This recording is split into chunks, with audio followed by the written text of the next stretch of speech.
Yeah, it's Nigeria Super Fans Forum. It's the best football show in Africa. It is where we'll come to talk about all things football on the continent. Welcome. My name is Achraf Hakimi.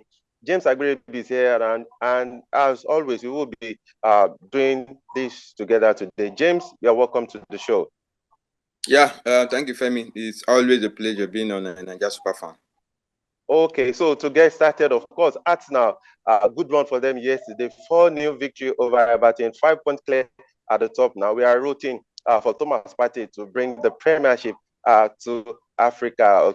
Of course, it will be a big one for our Ghanaian fans around the world. Okay, let's get started today, James. The Under-20 Africa Cup of Nations, it's in the quarterfinal stage, and this are the crucial game, the most crucial games of this competition, because the winners will be able to pick the ticket to the FIFA World Cup that'll be taking place in Indonesia later in the year. So let's get started, James. Today, of course, we have in Senegal. They'll be taking on Benin Republic. Then Nigeria, the Flying Eagles, they'll be taking on Gambia. James, is going to be a mouth-watering encounter. And tomorrow, of course, we'll be having Gambia taking on South Sudan. And Congo, they will be taking on Tunisia. But James, let's look at the fixtures for today. We will be expecting Senegal to pull through, maybe get an easy one over Republic of Benin. Then the Super Eagles, the Flying Eagles, I meant to say, the Flying Eagles against Gambia is going to be a tough one, because if you look at the best 11 at the group stage, we had only one Flying Eagle in that team, Solomon Gbalaka. Then the Gambia, they had two players. So it tells a lot about the quality that they have in their team. Yes, Femi, we are looking forward to this big game, because we know how crucial this game will be. Once you win, you qualify automatically for the World Cup, and whatever you've done in the group stage doesn't count anymore. This is where the tournament begins for these teams. So I foresee a very tough game for the Flying Eagles, because the Ugandans, if I'm not mistaken, I don't think they've ever qualified for the Under-20 World Cup. I stand to be corrected, but the Flying Eagles, their record in the World Cup, 2 times a finalist, 89 and 2005. And, after the criticism in their first game against Senegal, they were able to bounce back. They won the last 2 games. I didn't concede any goal, So now that they're in this crucial stage, Femi, all eyes. The ticket is the main thing now. Not even winning the tournament. The ticket is the goal. Once that is achieved, winning the tournament will be like icing on the cake, So, like I said, this is the crucial stage where whatever you did at the group stage doesn't count anymore, So, there are teams that will do very well during the group stage, but we've seen teams who, they're just like what happened to the Super Eagles and the AFCON 2021 in Cameroon. They had a perfect record in the group stage. By the end of the day, they crashed out in the round of 16. So, Femi, it's going to be a feisty encounter. It's going to be very difficult for the Flying Eagles. I know the Ugandan team as one team that will always give you a tough game. They will go physical. They will be so feisty. So the Flying Eagles should be ready for battle. They are not going to have it easy. They are not going to have it their way. Though you can't. If you want to look at who you want to tip as favorite, you still want to give it to the Flying Eagles. After they were able to recover from the defeat against Senegal, they defeated the host country, Egypt, and then they now rounded up the group stage with a 2-0 victory against Mozambique. Yeah. So they are gradually warming into the competition. Teams who don't start well, and at the end of the day, they were able to warm themselves into the competition. They're always very difficult to contain. So for me, I think I want to stick with the Flying Eagles. Not taking anything away from the Uganda, but I think the Flying Eagles will edge this one. Okay, all right, James. Let's leave the Under-20 AFCON. Let's come to the 2023 Africa Cup of Nations qualifiers. Of course, in the next few days, we'll be expecting coaches, African coaches, of course, to begin to roll out a list of players for the qualifiers. So this time around, it's going to be a double header, because the immediate fixtures, the reverse fixture for the immediate fixture will have to take place immediately. And before I come to the Super Eagles, something very interesting, very controversial is brewing in the camp of the Super Eagles of Nigeria. But let's talk about Ghana, James, because their opponent and the Angolan coach, Pedro Goncalves, has been talking about the game against the Black Stars. And at the moment, I think with what he's been saying, he will be giving Chris Hughton some very sleepless nights. Has been saying that the world should watch out for his team. And he said they are targeting 6 points against the Black Stars. Quickly, I read what he said. He said we are going to face a powerful team in Africa, but in our mind, we want to grow, play, and challenge ourselves with a big game. This is our mind, and we face the Black Stars. Watch out for us because we will face the Black Stars one-on-one and beat Ghana. And he said they are targeting 6 points against the Black Stars in the double-header fixture. And the interesting thing is that in Group E, Ghana and Angola both have 4 points. I meant to say 4 points from 2 games. James, I think they're not going to be a pushover for the Black Stars, even though the first leg is going to take place at the Babayara Stadium in Kumasi. But it won't be an easy walk in the park for Chris Hughton. And this is going to be his first game. So it's going to be a it's going to be a litmus test for Chris Hughton because, one, it will be an opportunity for Ghanaian football fans to assess him right in front of their own eyes because they're playing at home. Then it's going to be a first game. So there is so much at stake in this game for Chris Hughton, James. Yeah, I think the one thing that I feel the GFA should do is to maybe arrange a mini friendly game for the team, so that at least to have an idea to test the how Houghton, his style of play and how tactically savvy he is. Because this game against Angola is going to be a very tough game. You all remember what Angola did to Super Eagles in 2006. Remember they stopped us from qualifying for the World Cup. They almost stopped us, then the Super Eagles from qualifying for the 2004 AFCON, if not for the fight back in their final game that helped them to qualify. But they eventually stopped the Super Eagles from qualifying for the World Cup. So, playing against teams like Angola, they are a very difficult side to play against. Very, very difficult. They will give you a good game. They will make life so difficult for you. So, for the coach to come out and make this kind of statement, I mean, maybe he has, the kind of team he has, and he would have studied the Black Stars team, So, I mean, for someone to come up with this kind of confidence, I mean, it goes to show that the Black Stars have to be very wary of this team. It's going to be very difficult. They are in qualification for the AFCON. Now he's coming to say they are targeting 6 points, which means he believes they can go to Kumasi and win. So that's more reason why the Black Stars have to be very, very, very careful. Because this is somebody who has been with the Angola national team. They've been coming they've been together for a while now.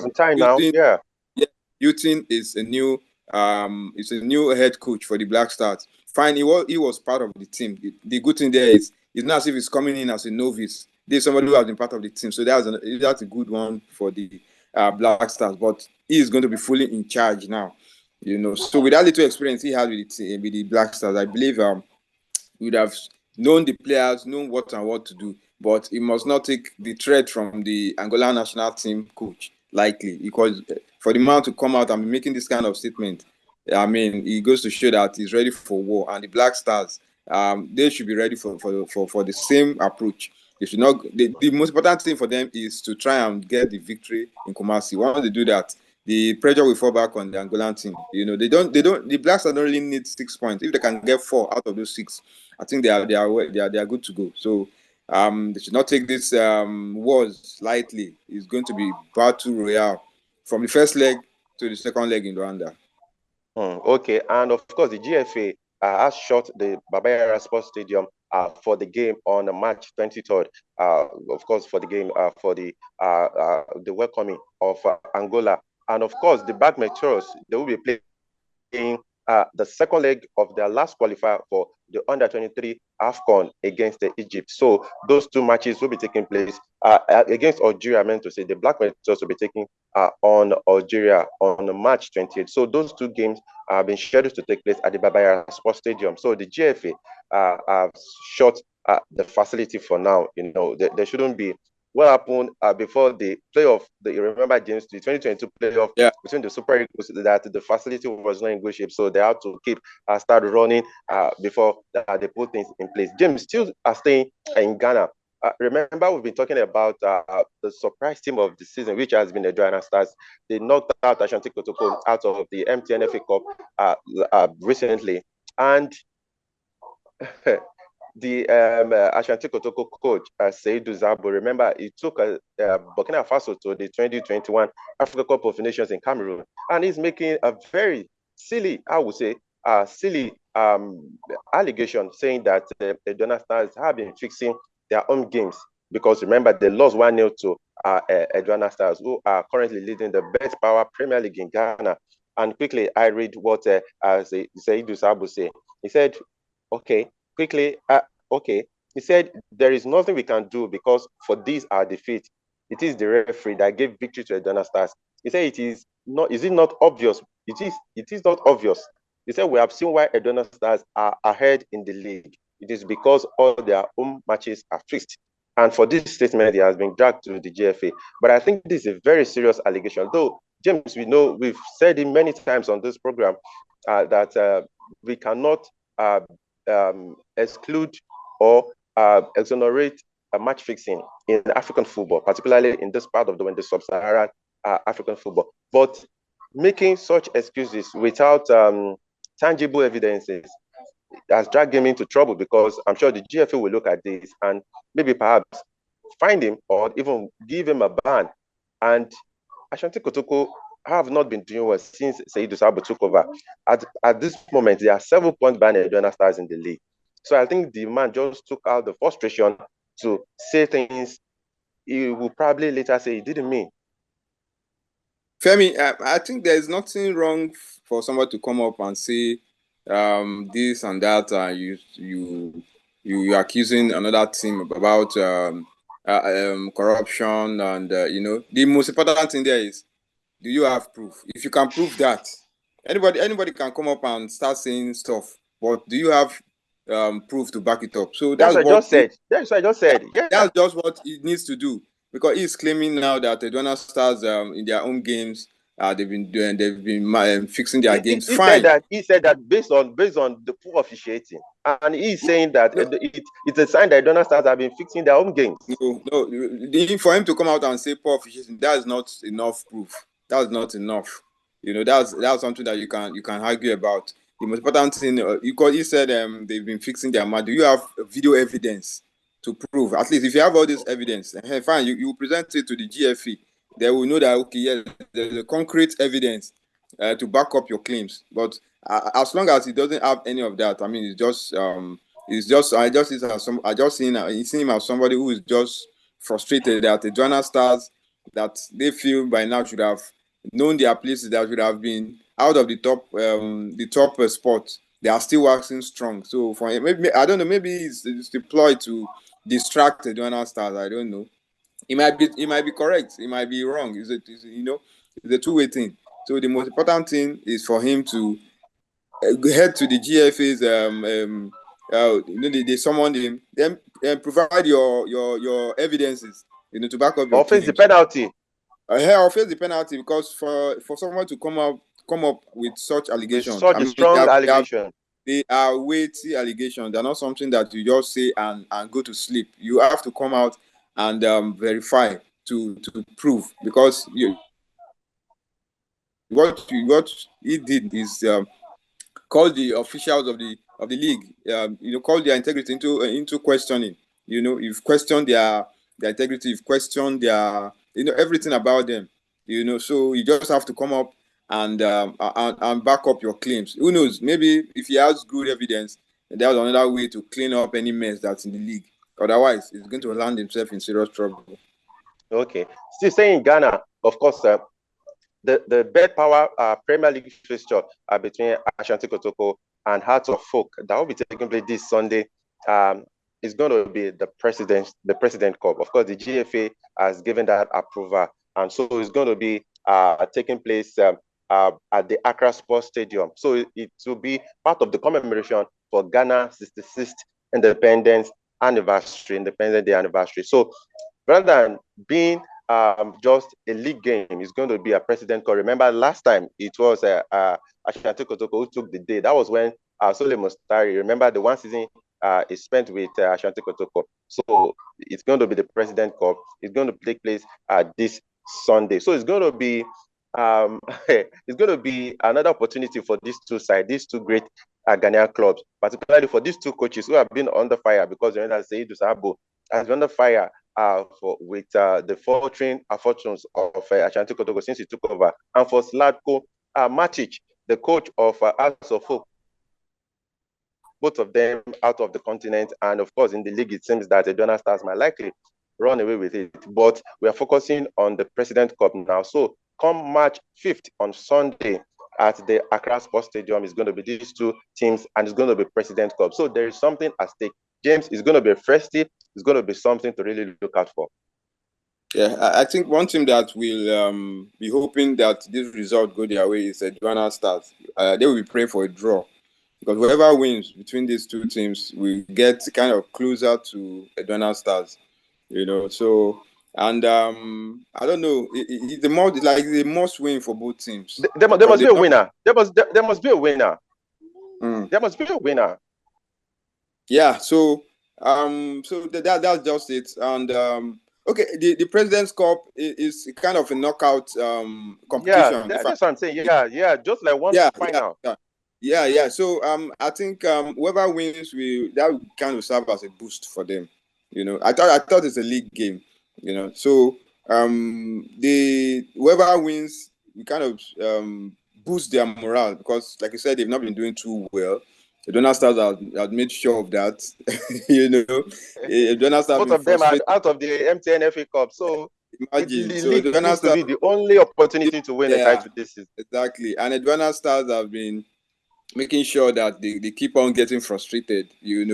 So like I said, whoever emerges victory in this game, you're going to serve as a big morale booster for them. So we look forward to an exciting encounter. It's going to be very tough. It's the El Clasico of Ghana football. Whenever these two teams meet, who always suffer. The grass will always suffer. So they've come a long way. So I can describe one of the biggest derbies in African football, because these two teams have come a long way. The former African champions in Ghana, Ghana Premier League champions, Cup winners. I mean, what more can you say? I'm contesting for the President Cup. So we just wish the two teams all the best, and I don't know the kind of prayer I don't know we have for them. Whether they will pray that some of the players in these two teams get to so that they run themselves ragged, because whether these two teams are playing friendly, there's nothing friendly when these two teams meet. Even when they meet in friendly games, they always want to come out tops. So let's look forward to an exciting game. It's going to be very tough, and may the better side win. Okay, I think the fans will want the bragging right. Eventually, they will say, okay, even if we're not doing well in the league, if we're not contesting on the continent, at least we won the President Cup. Okay, James, let's move on now. Let's quickly move on to France, where Achraf Hakimi is facing allegation of sexual assault. Earlier this week, the police revealed, according to Le Parisien, that the PSG star and Moroccan star is facing investigation for alleged sexual assault. They said the victim walked into a police station and he laid the complaint. And according to report, the incident happened in his home in Boulogne on February 25th. James, though Hakimi is currently out injured for PSG with a hamstring injury, but this is not good news regarding someone of his international repute.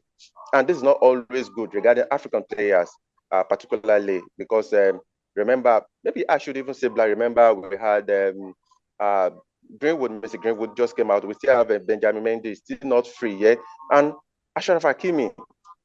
And things like this do not always end well, because most times they continue to drag, and mentally, psychologically, it affects the performance of the players on the pitch, because each time the media comes at you, these are the questions they pose at you rather than what is happening on the field. I think in whatever way you look at this, James, is not good for Hakimi's reputation.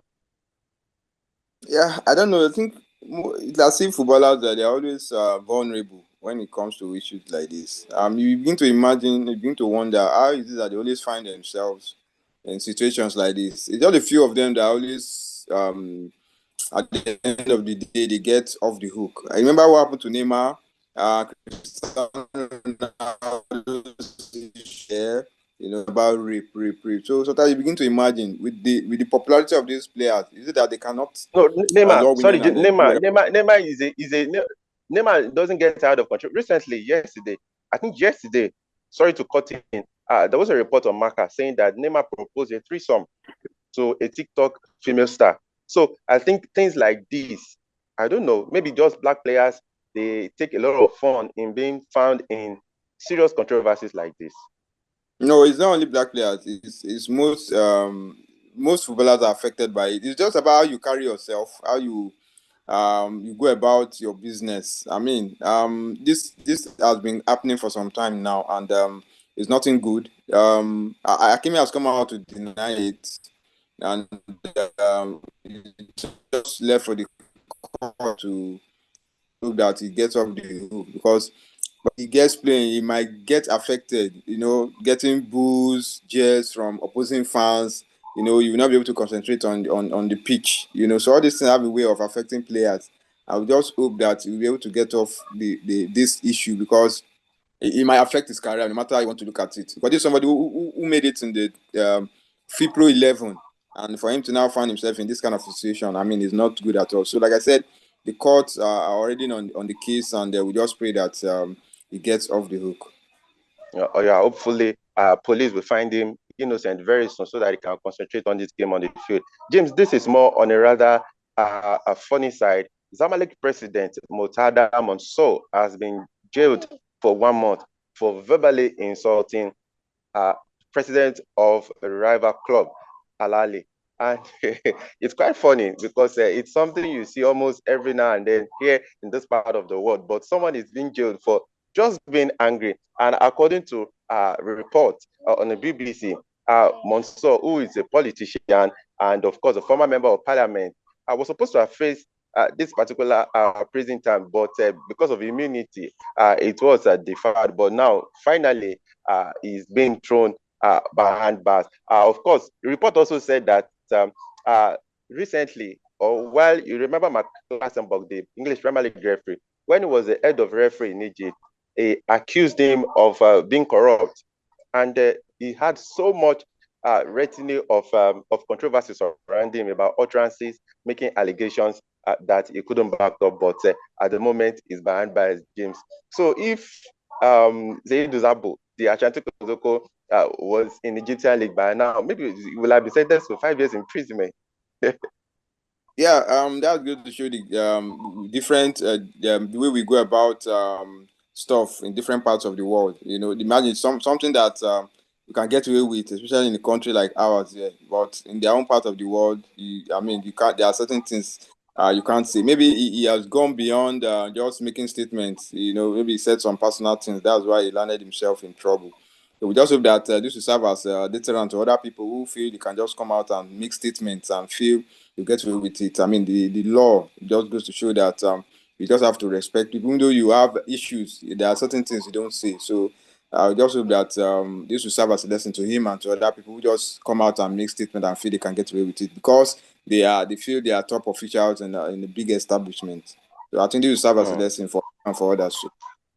Okay, unfortunately, there's a story that we will have loved to talk about. I would have actually loved to hear your opinion about James. I'm talking about Joe Tago, a former Ghanaian player who said he went to Egypt and he reduced his age, and that almost cost him his life, because he said he was under 21 and he was asked to train with the under 20 with young boys. He said, and that almost cost his life. That was why I had to come back to Ghana, but time wouldn't permit us to take that story. Maybe, hopefully, in our next program, of course, we take time to look at that. And of course, we expect football to come alive on the continent very soon, as respective national team coaches will be releasing the list of players that will be prosecuting the 2023 Africa Cup of qualifiers. I remember a lot of games to look out for on the 23rd of March. And of course, the return fixture will take place almost immediately. But unfortunately, time is not always our friend.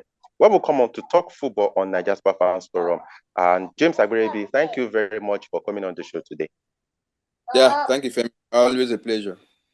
And to you, our fans around the world, from Nigeria, Ghana, South Africa, Australia, Canada, UK, US, wherever, thank you very much for always sticking with us, for keeping faith with us. But please, like we always told you, if there is anything regarding football in your part of the continent here in Africa that you want us to talk about, please, you can put that in the comment section. And like we always do, we will give it the due attention and we'll bring it to the court of public opinion right here on Nigeria Super Fans Forum. I remain Olafemi Ashalu. Until we see you next time, remain sporty. Bye for now.